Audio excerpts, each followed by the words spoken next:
मित्रों, तो स्वागत है आपका अनुराधा हिंदी क्लासेस में।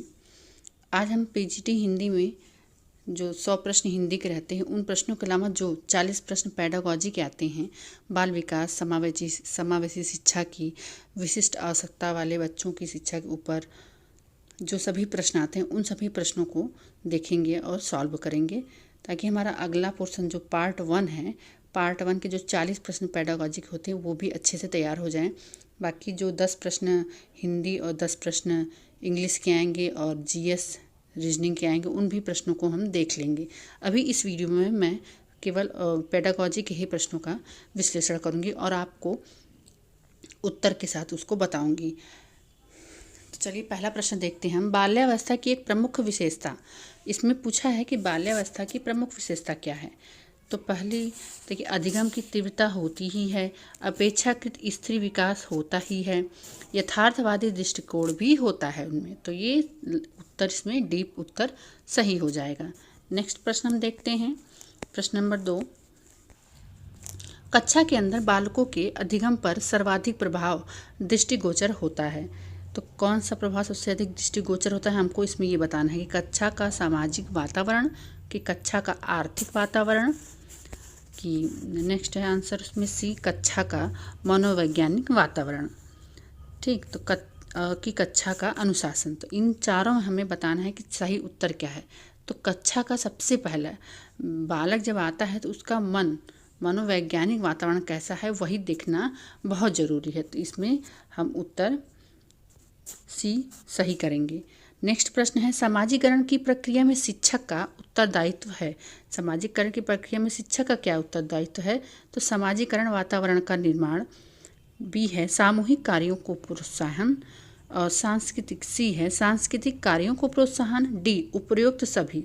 तो ठीक है, यहाँ पे समाजीकरण की प्रक्रिया में शिक्षक का दायित्व पूछा है, तो इसमें सही उत्तर हमारे उपरोक्त सभी आ जाएंगे। ठीक, उपरोक्त सभी, सामूहिक कार्य भी करना चाहिए, सांस्कृतिक कार्य और सामाजिक वातावरण का निर्माण भी। नेक्स्ट प्रश्न देखते हैं, चौथा प्रश्न हमारा, किशोरावस्था की प्रमुख विशेषताएं क्या नहीं हैं। इसमें पूछा किशोरावस्था की प्रमुख विशेषताएं क्या नहीं हैं।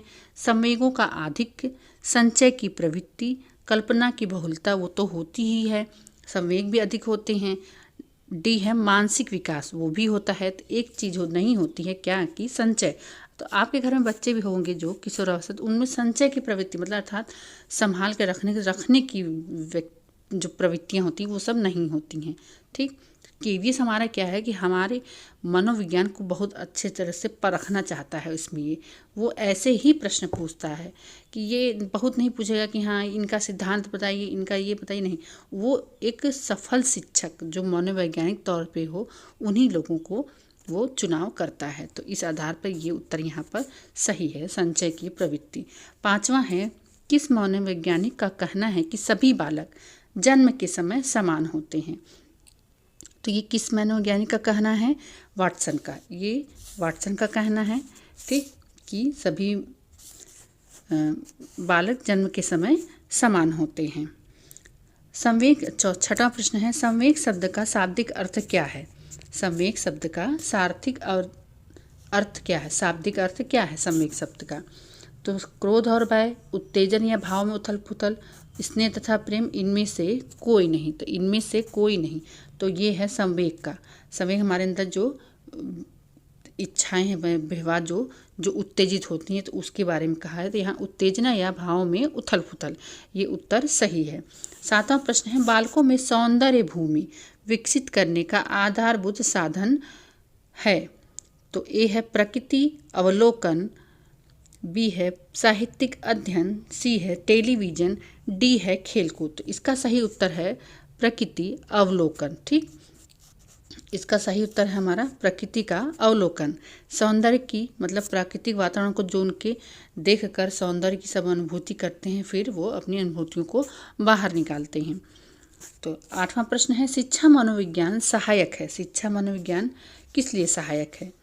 तो शिक्षा मनोविज्ञान सहायक है स्वयं को समझने में, बालक को समझने में, शिक्षण विधियों को चयन में, डी है संपूर्ण शैक्षिक प्रक्रिया में। तो इसका उत्तर है संपूर्ण शैक्षिक प्रक्रिया में। शिक्षा मनोविज्ञान सभी शैक्षिक वातावरण का निर्माण करता है एक तरह से।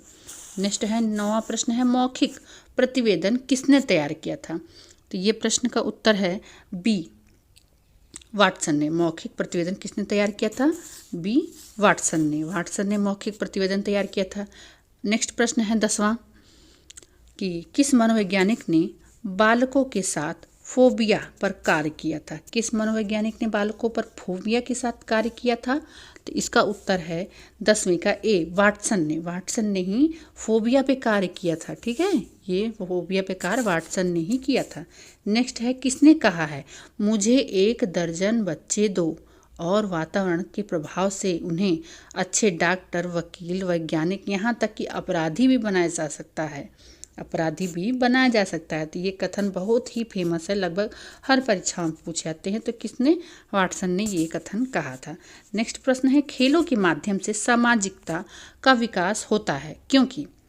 खेल के माध्यम से सामाजिकता, खेल के माध्यम से बहुत विकास होता है। क्या है? पहला उत्तर है इसमें बालक कल्पना करके खेलता है। ठीक है, बी है बालक अपनी बौद्धिक शक्ति का प्रयोग करता है। बालक समूह में खेलता है। बालक समूह में खेलता है। सी नंबर, जिससे अनेक सामाजिक गुणों का विकास होता है।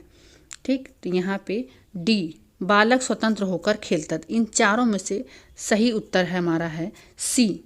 सही उत्तर हमारा सी है कि बालक समूह में खेलता है। अकेले तो खेलेगा नहीं, अकेले खेलेगा तो बहुत ही अधिक विकास तो होगा नहीं, सामाजिक विकास तो कतई नहीं होगा। तो सब बालक समूह में जब खेलता था तो जिससे क्या होता है कि अनेक सामाजिक गुणों का विकास होता है। ये सत्य है। नेक्स्ट प्रश्न है किसके विचार से शैशवावस्था में बालक में प्रेम की भावना काम प्रवृत्ति पर आधारित होती है? ये किसने कहा था? तो ये देखिए मनोप्रवृत्तियाँ जो होती हैं, फ्रायड क्या है? मनोविश्लेषणवादी। ये एक तरह से इसके व्यवहार के ये जनक हैं, मनोविश्लेषण के व्यवहार के जनक माने जाते हैं। तो ये फ्रायड इन्होंने काम प्रवृत्ति, प्रेम भावना, ईर्ष्या, इन सब चीज़ों पे बहुत अच्छा सिद्धांत अपना प्रस्तुत किया है। अब देखते हैं 14वां प्रश्न, बालकों के विकास की किस अवस्था को सबसे कठिन काल माना जाता है? तो इसका उत्तर है सी, किशोरावस्था। बालकों के विकास की सबसे कठिन अवस्था है, एक तरह से तूफानों की अवस्था कहा जाता है इसे। ठीक है, तो किशोरावस्था। नेक्स्ट प्रश्न है बालक के सामाजिक विकास में सबसे महत्वपूर्ण कारक कौन सा है? सबसे महत्वपूर्ण कारक कौन सा है? तो जाति भेद विकास। देखिए यहाँ पे सामाजिक विकास से पूछा है। ठीक, सामाजिक विकास से सबसे महत्वपूर्ण कारक कौन सा है? सामाजिक भेद, अनुवांशिकता, वातावरण, अनुवांशिकता तथा वातावरण। तो ठीक है, तो क्या है सबसे महत्वपूर्ण कारक? है हमारा सी, वातावरण। वातावरण हमारा बहुत ही प्रधान रखता है, प्रधान बहुत मुख्य कार्य करता है बालक के सामाजिक विकास में कि हमारा वातावरण कैसा है। विकास उत्पाद इसमें से क्या है? 16वां प्रश्न है विकास उत्पाद इसमें से क्या है? अधिगम का है, परिपक्वता का है, कि अधिगम और परिपक्वता दोनों का है, कि अभ्यास का है? तो इसमें विकास उत्पाद है हमारा सी क्या है हमारा? विकास उत्पाद है, मतलब दोनों इसमें आएंगे, अधिगम और परिपक्वता दोनों आएंगे। इसी जब विकास होता है तो दोनों चीज़ें साथ साथ चलती हैं। 17वां है व्यक्तित्व के मूल्यांकन की निम्न में से कौन सी विधि नहीं है? मूल्यांकन की विधि कौन सी है ही नहीं? यहाँ पे पूछा गया है प्रश्नावली परीक्षण, ड्रा ए मैन, सर्वे परीक्षण, प्रक्षेपण परीक्षण। तो इसमें से मूल्यांकन की कौन सी विधि नहीं है? ठीक, तो ये कौन सी विधि नहीं? इसमें सर्वे परीक्षण मूल्यांकन की विधि नहीं है। ठीक है, इसमें खोज के सारे कार्य किए जाते हैं। ठीक, ये इसमें मूल्यांकन की विधि नहीं है। प्रश्नावली के माध्यम से मूल्यांकन करते हैं, प्रक्षेपण के माध्यम से करते हैं, ड्रा ए मैन विधि के माध्यम से भी हम मूल्यांकन करते हैं। नेक्स्ट प्रश्न है 18वां, इंडोक्राइन ग्लैंड के विकास से होता है। ठीक, इंडोक्राइन ग्लैंड के विकास से होता है। क्या होता है? शारीरिक विकास, मांसपेशी विकास, संवेगात्मक विकास, डी उपर्युक्त सभी। तो इसका उत्तर क्या है हमारा? 18वें का उत्तर हमारा सी है, संवेगात्मक विकास। ठीक, इंडोक्राइन ग्लैंड से क्या विकास होता है? हमारा संवेगात्मक विकास होता है, अर्थात हमारे मन में, हमारे मानसिकता में जो सब व्यवहार का वेग चलता है उसे इंडोक्राइन ग्लैंड के विकास में ये सब होता है। नेक्स्ट प्रश्न है 2 वर्ष की आयु के बच्चे की औसत शब्द शक्ति क्या होती है? ठीक है, शब्द शक्ति होती है। ये प्रश्न अधिकतर परीक्षाओं में पूछे जाते, तो ये बहुत ही मुख्य प्रश्न है। ये बहुत ही मुख्य प्रश्न है कि 2 वर्ष के बालक की औसत शब्द शक्ति क्या होती है? तो क्या होती है, कमेंट के माध्यम से ज़रूर उत्तर दें अगर आपको पता है। तो 200 से 300 शब्द। अगर आपके घर में कोई बालक 2 वर्ष का है तो वो दिन भर में औसत शब्द कितना बोल सकता है, इसको आप अगर नोट डाउन करें तो आप खुद जान जाएंगे।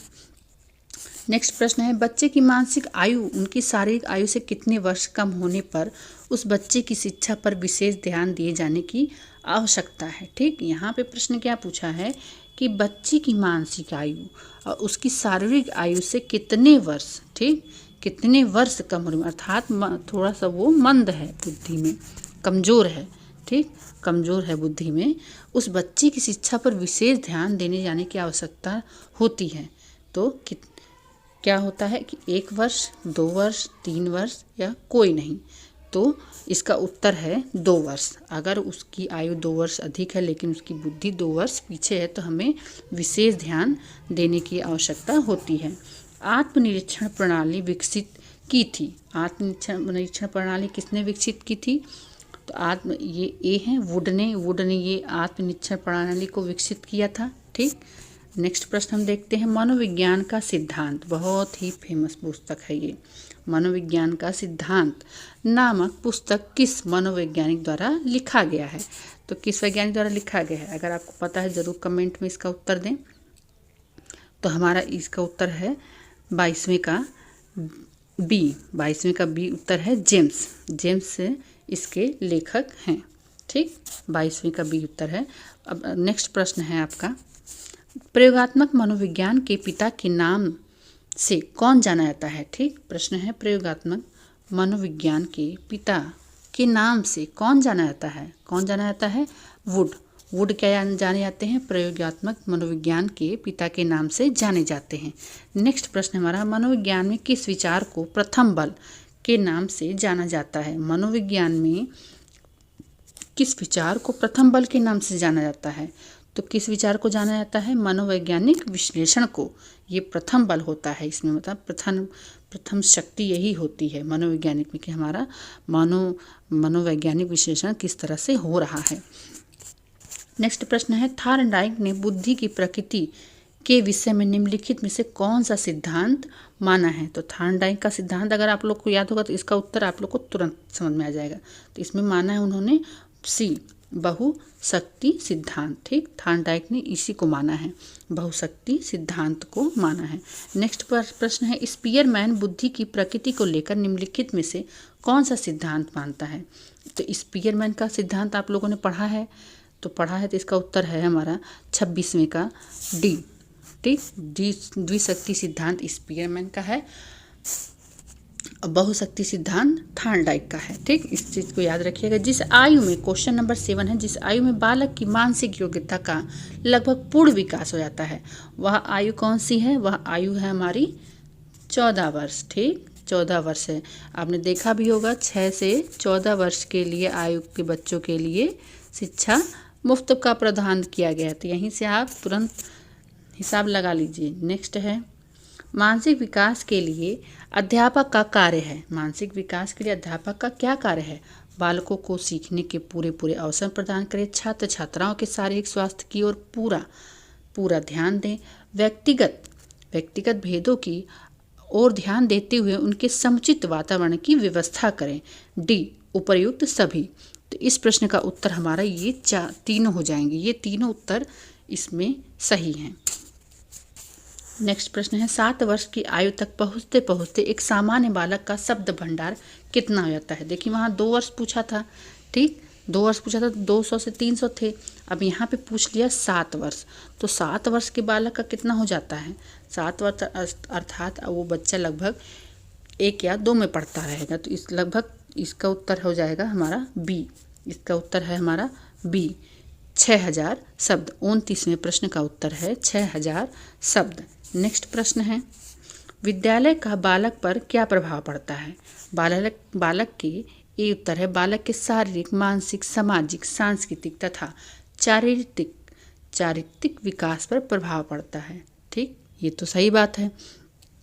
नेक्स्ट है, बालक के व्यवसायिक विचारों पर प्रभाव पड़ता है। ये भी सही बात है। बालक के राजनीतिक विचारों पर भी प्रभाव पड़ता है। ये भी सही बात है।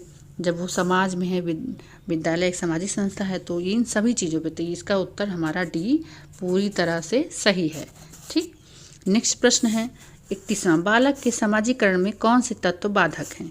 माता पिता का प्यार न मिलना। ठीक, माता पिता का प्यार न मिलना, माता पिता का पक्षपातपूर्ण व्यवहार।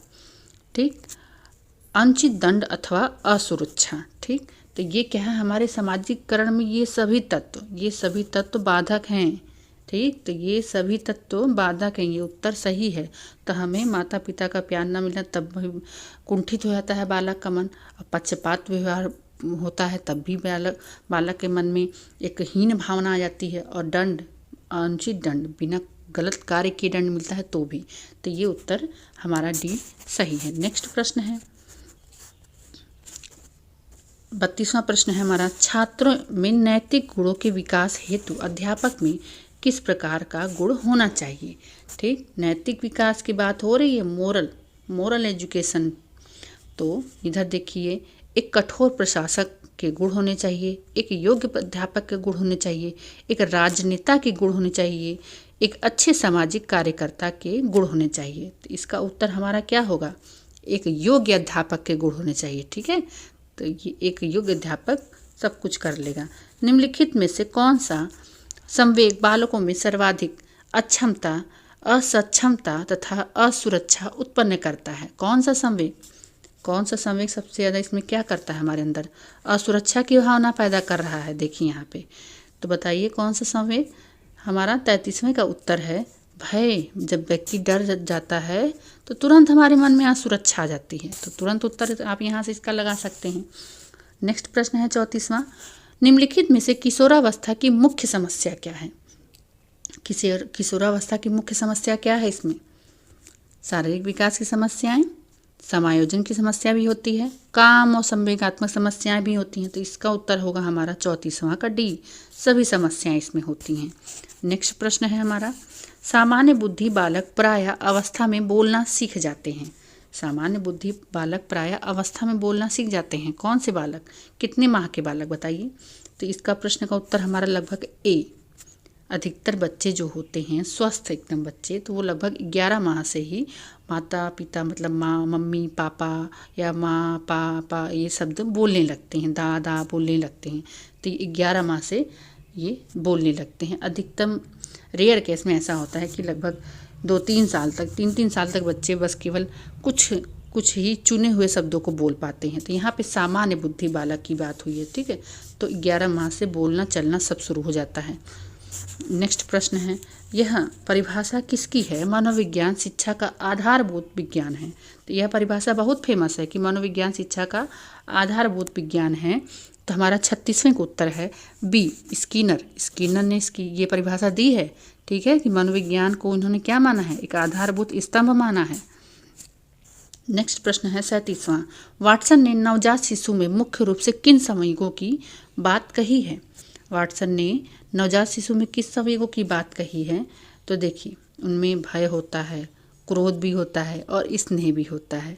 ठीक, तो उसमें ये सब चीज़ें उनके अंदर होती हैं। उत्तेजना कतई नहीं होती है, कष्ट और प्रसन्नता ये भी उतने नहीं होते हैं, लेकिन भय और क्रोध व स्नेह ये सब दिखाई देते हैं। ठीक, नेक्स्ट प्रश्न है हमारा, रॉस ने विकास क्रम के अंतर्गत किशोरावस्था का काल निर्धारण किया है। क्या निर्धारण किया है?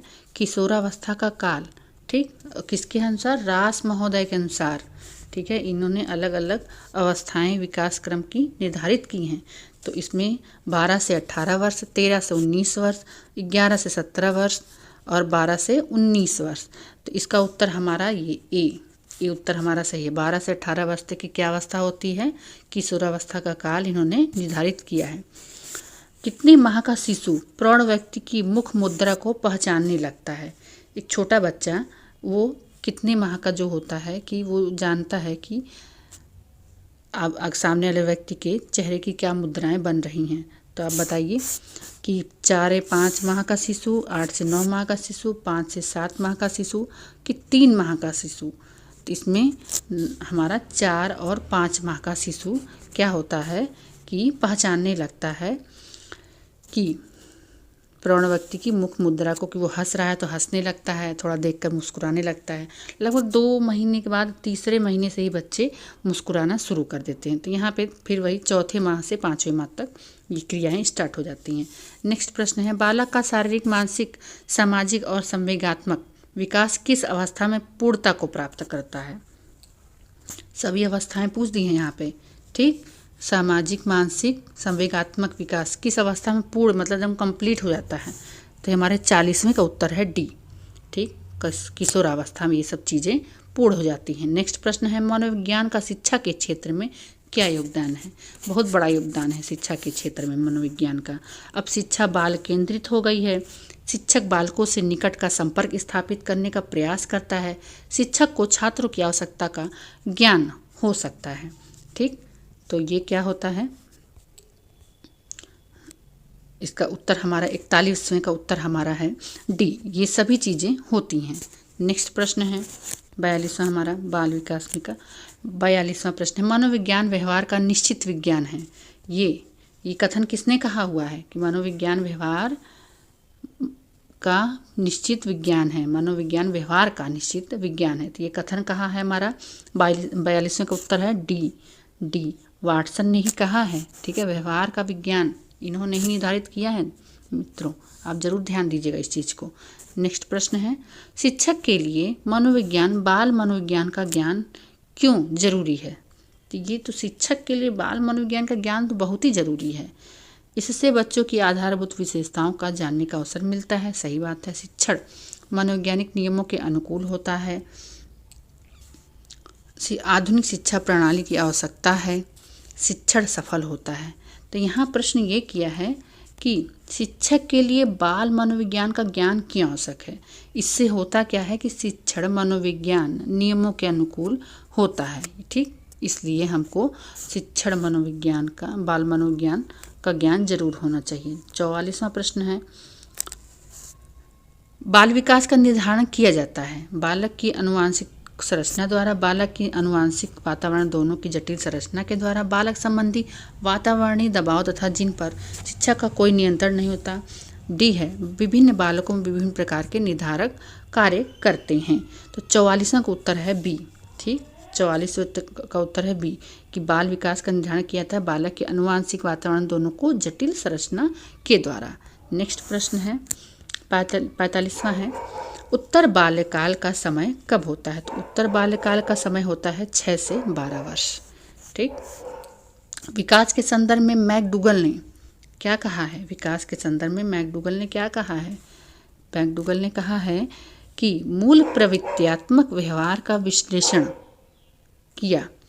मैकडूगल ने क्या किया था? मूल प्रवृत्त्यात्मक व्यवहार का विश्लेषण किया था इन्होंने, मैकडूगल ने।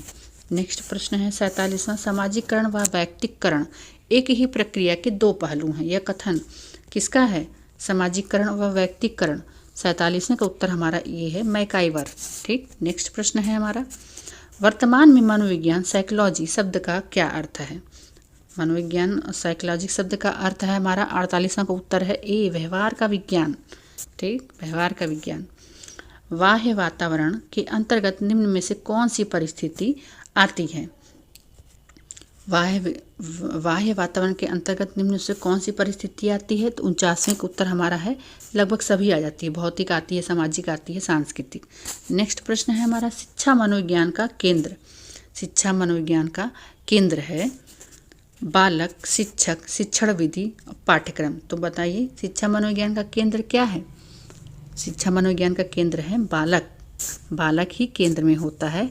एक तरफ एक तरफ शिक्षक होता है, दूसरी तरफ पाठ्यक्रम। ये अलग अलग वैज्ञानिकों ने अलग अलग केंद्र स्थापित किए हैं। तो यहाँ पे जो सर्वमान्य है वो मैं आपको बता रही हूँ। ठीक, तो नेक्स्ट प्रश्न है वृद्धि और विकास। वृद्धि और विकास क्या है? एक दूसरे के विरोधी, एक दूसरे के समान, एक दूसरे के पूरक, इनमें से एक भी नहीं। तो ये उसका उत्तर है, एक दूसरे के पूरक हैं ये। ठीक, एक दूसरे के पूरक। तो मिलते हैं अब नेक्स्ट वीडियो में। तो आपको मेरा ये वीडियो कैसा लगा? अच्छा लगा हो ज़रूर लाइक करें, सब्सक्राइब करें चैनल को। और मैं नेक्स्ट वीडियो इसके आगे 51 नंबर क्वेश्चन हो चुके हैं। 51 नंबर के बाद से 52 नंबर से क्वेश्चन से लेकर लगभग मैं आपको 120 प्रश्नों की श्रृंखला का वीडियो लेकर आऊँगी, ताकि हमारा जो पीजीटी हिंदी का पेपर होने वाला है, टीजीटी हिंदी का पेपर होने वाला है, जितने भी पेपर होने वाले हैं टीजीटी, पीजीटी, पीआरटी, केवीएस के, वो सभी का पूरा पाठ्यक्रम ये कवर कर ले। तो इसको आप जरूर, चैनल को ज़रूर सब्सक्राइब कर लें नेक्स्ट वीडियो के लिए। मिलते हैं नेक्स्ट वीडियो में। धन्यवाद।